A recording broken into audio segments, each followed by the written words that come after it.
السلام علیکم ورحمۃ اللہ وبرکاتہ۔ اعوذ باللہ من الشیطان الرجیم، بسم اللہ الرحمن الرحیم۔ ان اللہ یأمر بالعدل والإحسان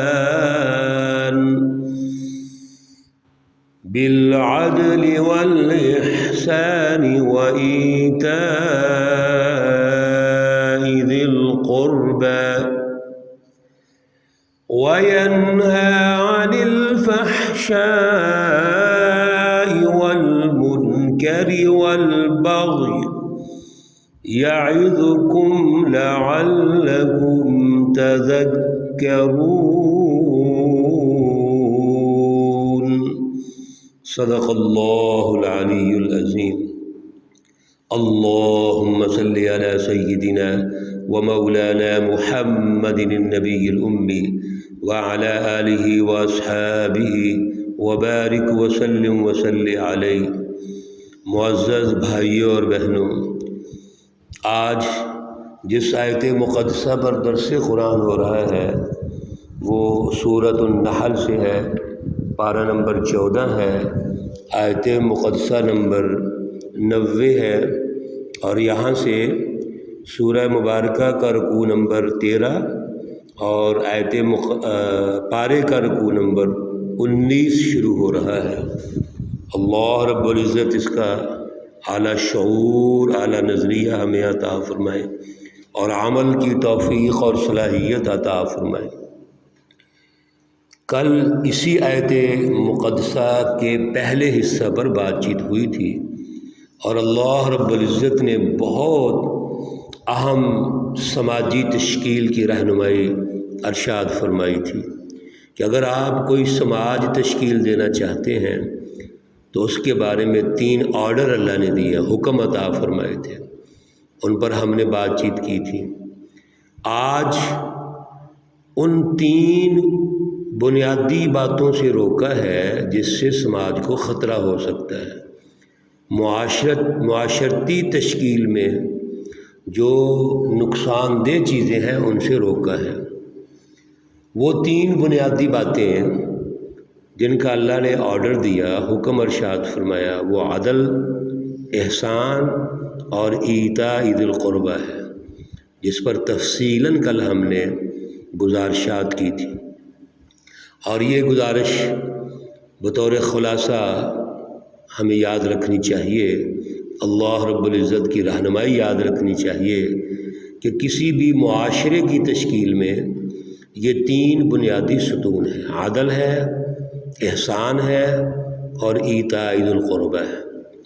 عدل کی جب بات ہم کریں گے تو ہمارے ہر عمل میں عدل ہے، اور بالخصوص ایک ایسا سیاسی اور معاشی عدل کا نظام قائم کرنا ہے جس سے معاشرے کے اندر تمام اخلاقیات اور رویوں میں عدل قائم ہو جائے گا۔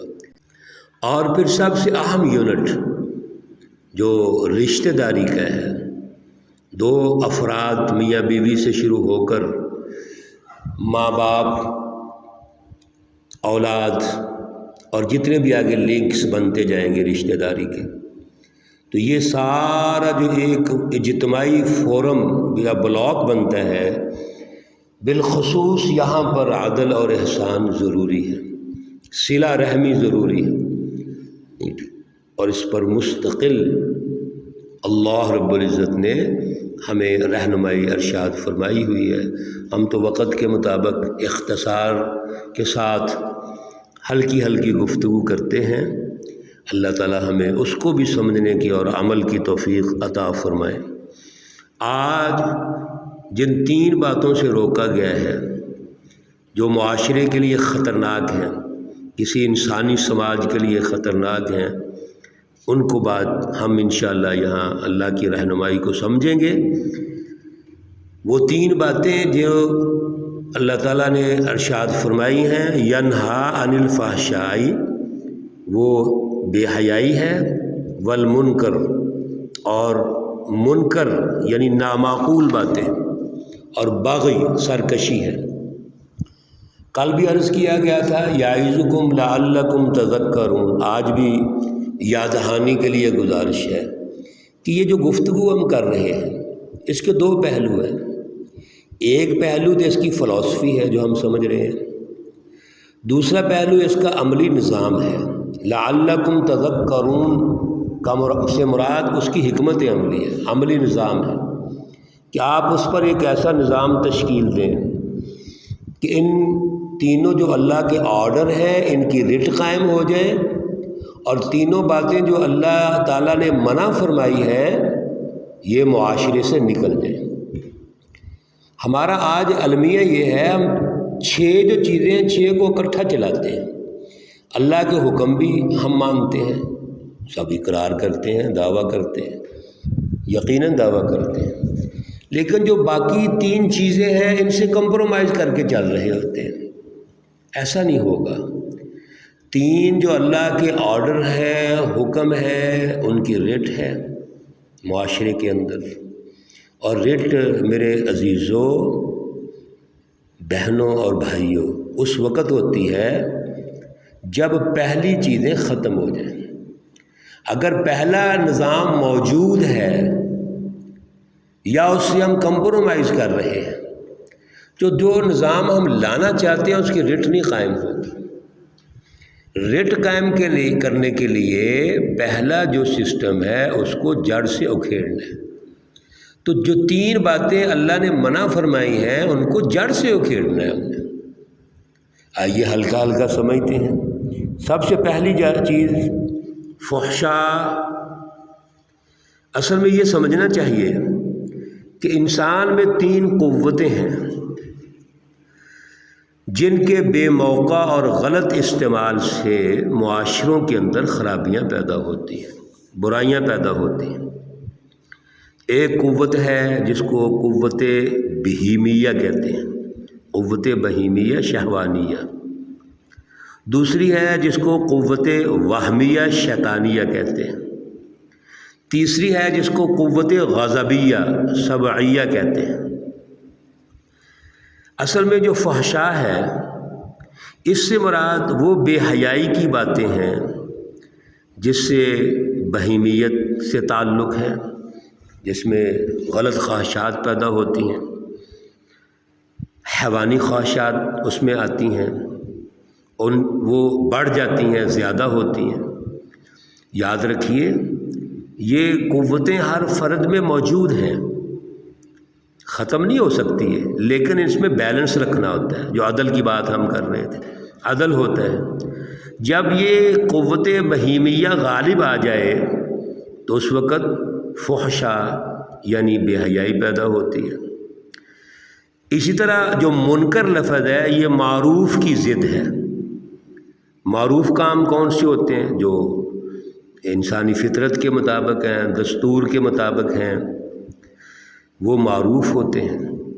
اور جو منکر ہیں وہ غیر معقول یا نامعقول یا غیر دستور اور غیر فطرتی جو کام ہوتے ہیں، جن پہ فطرت سلیمہ جو ہے وہ مطمئن نہیں ہوتی۔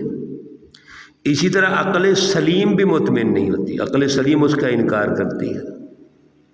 اب جب قوت وہمیہ شیطانیہ غالب ہو جاتی ہے تو قوت عقلیہ دب جاتی ہے، وہ فطرت سلیمہ دب جاتی ہے، تو منکر غالب ہو جاتے ہیں۔ ہم نے یہاں کیا کرنا ہے؟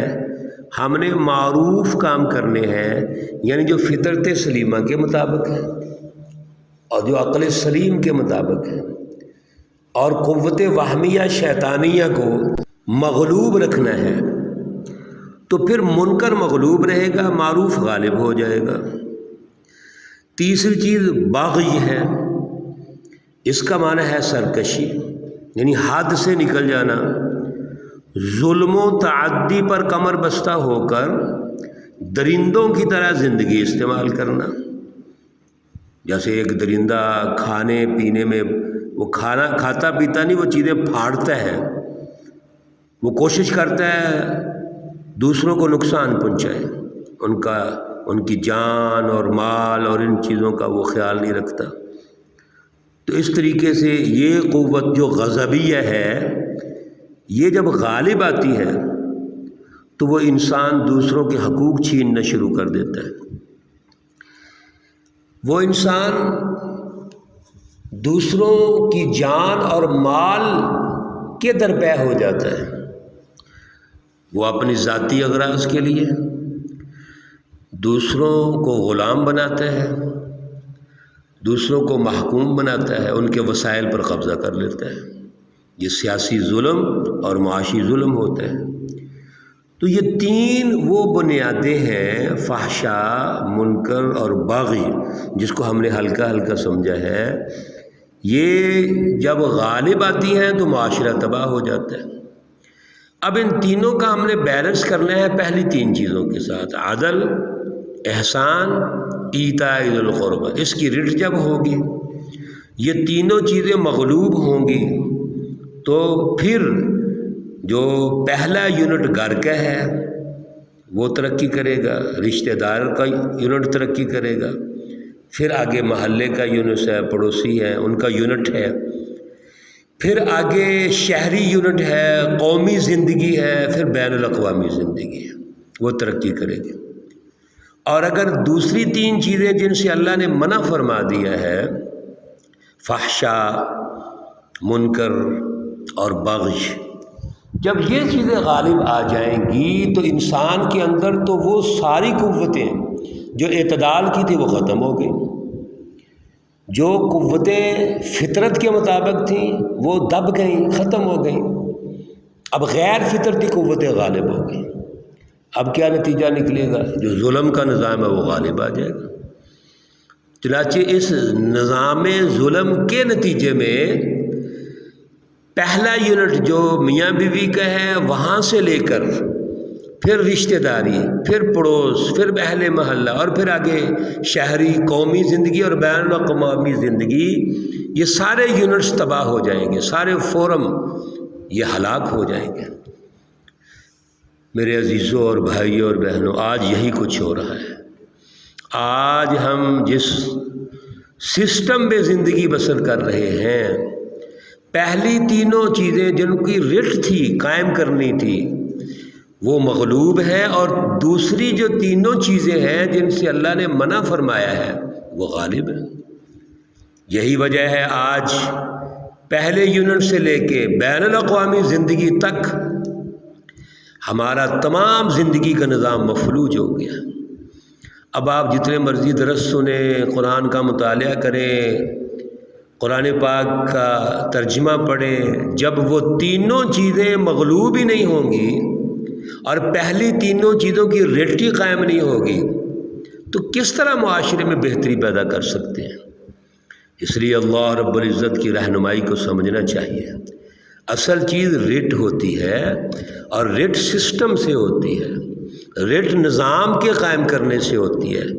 سیاسی اور معاشی تینوں چیزوں کو ان دونوں نظاموں میں غالب کر دیں، اور معاشرے کی تشکیل ان تینوں کی بنیاد پر ہوگی، عدل، احسان اور ایتاء ذی القربہ کی بنیاد پر، تو دوسری تینوں چیزیں مغلوب ہو جائیں گی، دب جائیں گی، اور فطرت غالب آ جائے گی۔ پھر اس کی رٹ کے نتیجے میں اخلاقیات غالب آئیں گے، نمایاں ہو جائیں گے۔ میں نے پہلے عرض کیا تھا کل کے درس میں بھی، اگر آپ کسی چیز کو نمایاں کرنا چاہتے ہیں تو اس کا غلبہ ہونا چاہیے، اور جس پر غالب کرنا ہے اس کو مغلوب ہونا چاہیے، وہ نظر نہیں آنی چاہیے، پھر غلبہ ہوگا۔ آج اسی کی ضرورت ہے۔ اللہ رب العزت ہمیں درست رہنمائی عطا فرمائے، درست رہنمائی جو عطا فرما رہے ہیں اس پر عمل کی توفیق اور صلاحیت عطا فرمائے، اور اس صراط مستقیم کے مطابق ہمیں عدل، احسان اور ایتاء ذی القربیٰ کا سسٹم، غالب سسٹم اللہ ہمیں وہ نصیب فرمائے اور ہمیں اس کی جد و جہد کی توفیق عطا فرمائے۔